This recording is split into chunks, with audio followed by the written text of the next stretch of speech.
Walaupun itu kita tidak boleh berlebihan kalau kita bukan atlet. Kalau atlet boleh berlebihan karena mereka sudah tahu risikonya. Sama seperti orang finance kan, high risk, high return. Kamu udah masuk ya kamu udah tahu dong resikonya gede berarti returnnya gede. Ketika kamu kena di resiko gede ini ya jangan marah. Oke. Nah sama di kesehatan, kalau kamu sudah tahu jadi atlet risikonya gede, maka resikonya terberat kamu tahu death gitu.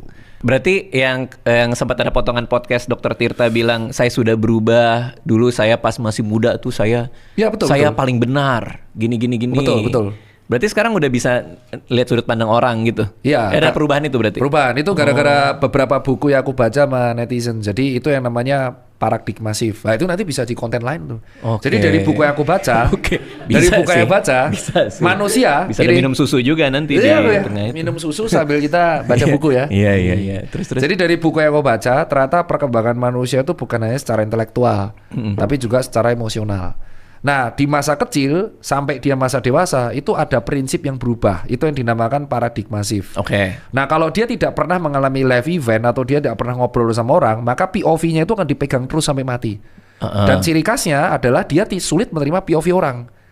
Nah, sampai akhirnya kalau dia ada live event, dia akan mulai listening to people, listening to other people opinion, sehingga dia nanti akan mulai terbuka dan mengalami paradigma shift. Nah, paradigma shift ini yang terjadi di aku.